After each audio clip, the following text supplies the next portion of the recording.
જ્યારે પણ તમે કાસ્કો કરો છો ત્યારે એની અંદર આવતા આ તૂટેલા વાળને એક ગ્લાસ પાણીમાં નાખી દો અને તેને 15 મિનિટ સુધી રહેવા દો.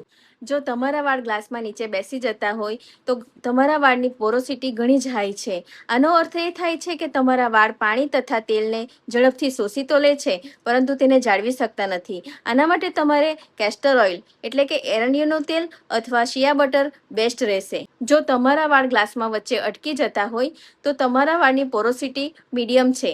એનો મતલબ એ થાય છે કે તમારા વાળ એકદમ બેલેન્સમાં છે. તેથી તમે નારિયેળ તેલ અથવા અર્ગાન ઓઇલ વાપરી શકો છો.